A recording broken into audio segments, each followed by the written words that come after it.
Can you provide examples of how data-driven insights influence strategic decisions?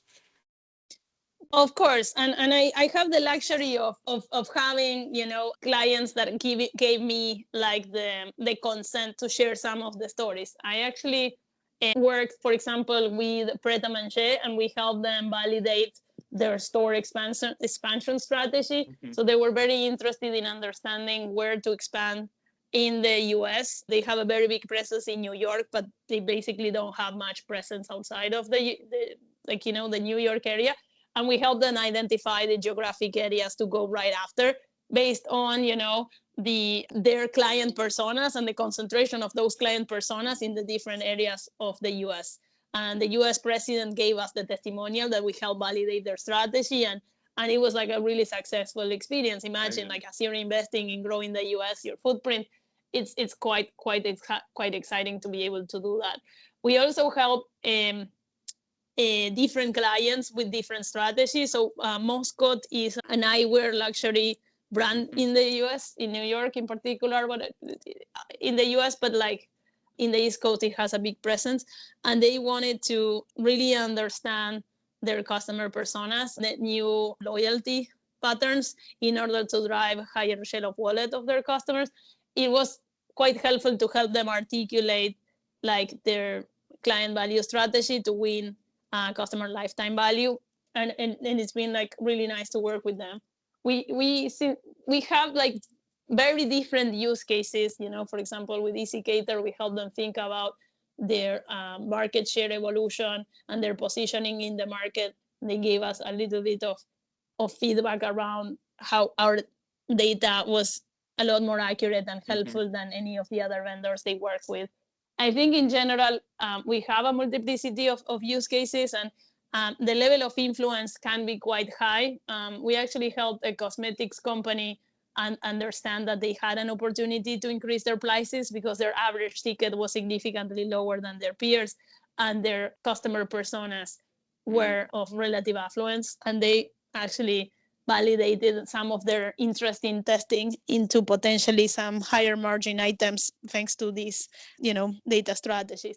Those are simple examples, but in general, I think we take a lot of work in trying to understand what are the opportunities. Sometimes we can help with making the loyalty programs more robust. Sometimes we can help with investments in particular channels, like the digital channel.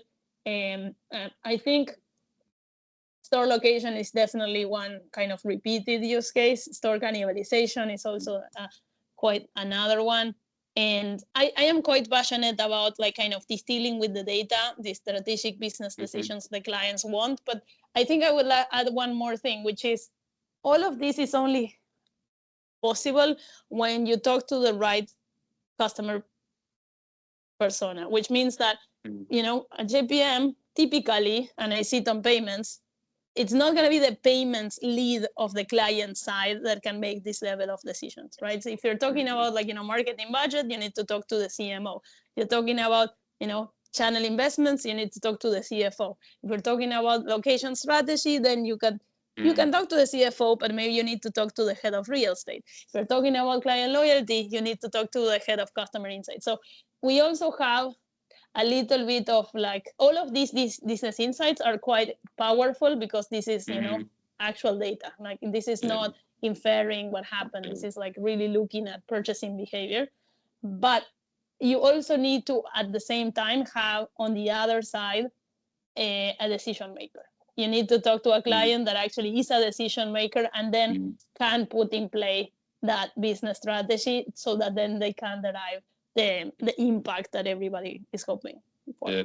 I think it's like you mentioned, it's important to obviously you're gonna have a decision maker no matter what, but you want to speak to the expert in whatever topic it is, because end day you're just gonna get some bullshit answer.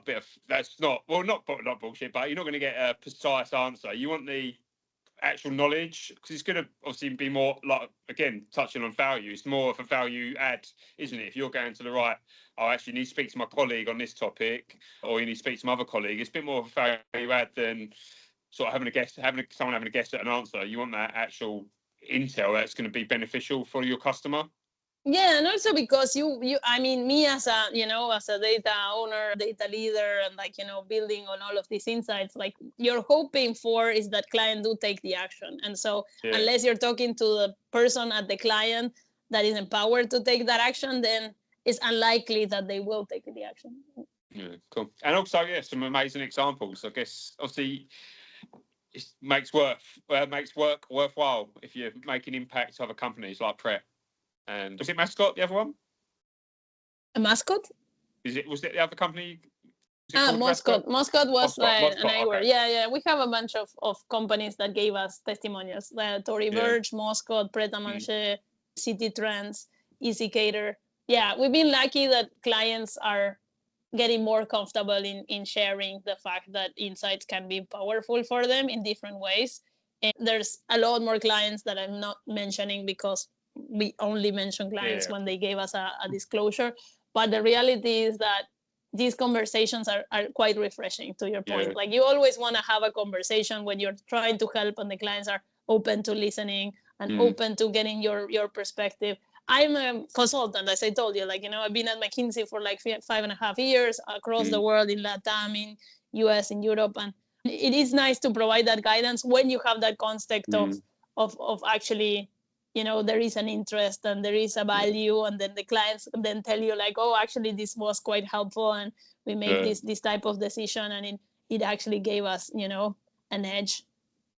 Yeah, definitely. I mean, obviously you work to get a wage, but also then if you got that like internal praise, you make an impact. It's that, I'm actually doing something good. That, like, you give yourself a pat on the back. I mean, honestly, this particular one is super mission driven. Like, the value of my product is if it gives value to the customer. Yeah, exactly. It's like the incentives are very aligned. That's I think very important. Like, my incentives are literally aligned for the client to actually derive value from it. Yeah, because then I think for me, like let's say staffing, if I put someone in a job, place someone, and then they make impact, that's obviously I've done a good job, and you get that extra feeling like you've done a good job. And similar, I think, I don't know. I think most people are the same now. Obviously, you want to earn money to live, etc. You get your bonuses, things like that, commission, whatever. But then also you get the things that make impact. I think they're also they're massive for individuals. Yes, and in particular, we were talking about the innovation piece. I was lucky because I ideated these products. I tested for the first time these products.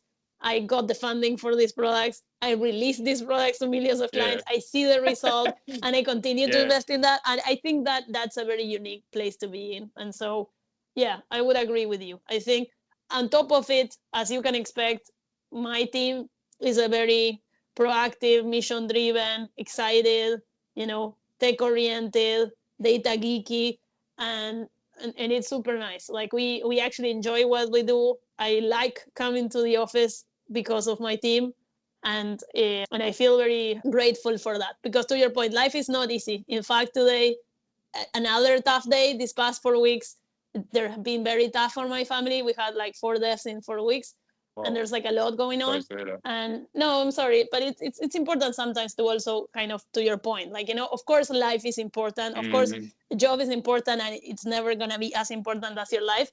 But to the extent that you can derive meaning for what you do and actually enjoy what you do, everything is much better. So I have that luxury position, and I try to the extent that I can to generate that same environment for the team.